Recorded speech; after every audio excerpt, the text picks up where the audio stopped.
Hello folks, this is your old pal Uncle Al.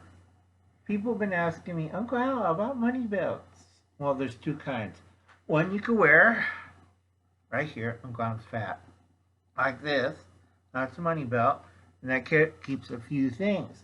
The other money belt fits on your chest, or Uncle Al has a gut, but either on the waist, above the waist, away from the belt line, because if you're carrying weapons or implements on the waist, you don't want that in the way. So this is the other money belt that I always talk about. This is not a fanny pack. This is always underneath your shirt. Now, Uncle Alan, when his old days and younger days, was still around, not looking like the Skipper or Thor in Endgame. Y'all seen that. But this is the money belt. Now, the old one used to go around and have 5 or 6 different pockets. Now I used to enjoy that. Put a snub nose in one of them, a couple of bills, traveler's check. I'm dating myself, I'm that old. A couple of bills, some gold, some silver. You got to know how to deal with it. And I've been talking to a lot of refugees from the Vietnam War, and they said they had coats and money belts lined with teals, that's small gold bars, when they escaped from Vietnam or Cambodia or Laos.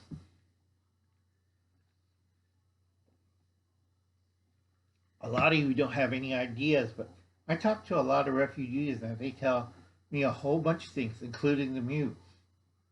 Nowhere heard that, but that was an that used to be a former ethnic Chinese group that they run out during Vietnam. The Chinese didn't like them and were hunting them down. That's why they're all over Fresno, Texas, Washington. And they're kind of clownish, but they accepted me because they go to my church and they know Uncle Alan's a good man. Everybody else is, in their language, scumbags. Because I don't sell anything. They don't need to beget me, because if I do a favor, they don't need to worry about it. Uncle Alan loves everybody and takes care of everybody if he can. And they know that. And he's, in their language, I'm a man, an elder with wisdom. Okay? So I'm showing you these wisdom parts. And also got a lot of emails from people that ask me stupid questions again. I'm getting tired. Go bother Steve at Corsair's Trainer.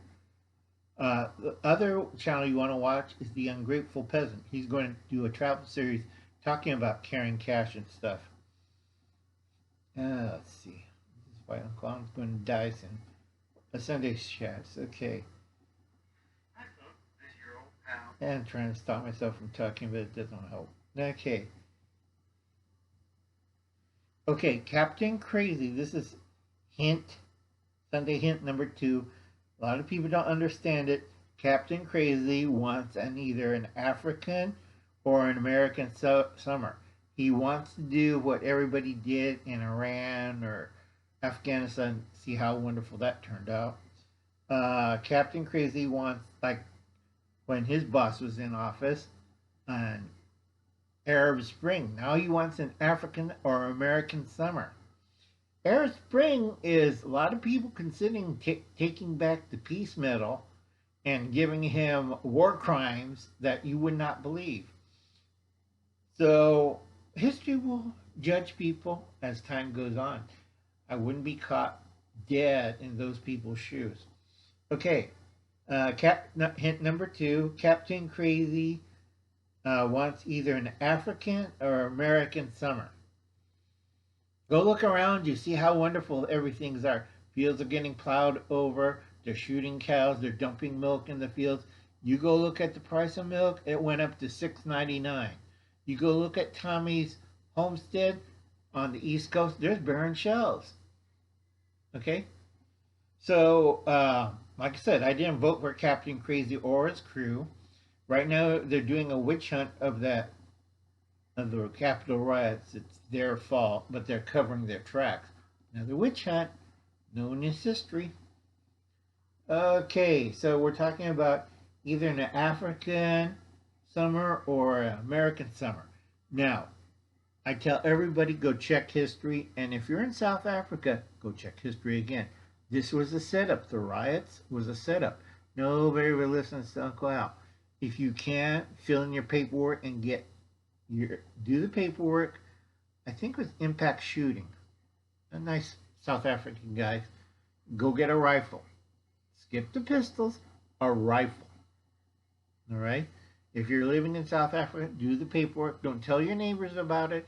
Don't be on the internet. Don't be on YouTube.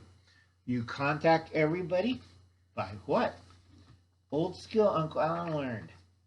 You write to them. Unless they want to start opening mail. They're already doing some places like Canada.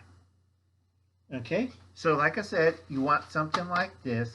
It should be flat. You don't want to carry coinage or heavy bars. You want to carry your passports, certain small UBS chip, or, you know, the tech thing my nephew always talking about. Carry one of those for your records. And then you want to carry cash. Passport, cash, UBI doohickey thing. And you're all set. And this is how it works. So you put your cash or your passport right here. Your cash on top of it. Oh, let's head it open. Sorry. I'm getting old. So you have, oops. No, that's other pocket. You have your cash right here. You have a UBI stick right there. And then the other stuff right here, small bills and stuff. So you're set. Underneath the shirt, because nobody wants to see Uncle Alan's fat gut, this does expand. Let me unfasten it. Oh, God, getting old. This snaps on, snaps off fairly easy. See how thin and flat that is? That's what you want. Simple. Why am I telling you this? Because next 4 weeks, all hell breaks loose. And the only one who's been doing this is maybe Tommy's Home and Garden and Preps and a few other places. And also Wayne of the Ungrateful Peasant. You should have watched his channel. I think Corsair Trainer did a few videos too on this. So you should have your finances and everything ready to go. Passport too. You have to make plans. Okay? So I'll catch you later, folks. You have a nice day. Remember, everybody else is your enemy. Have a nice one, and I'll see you later.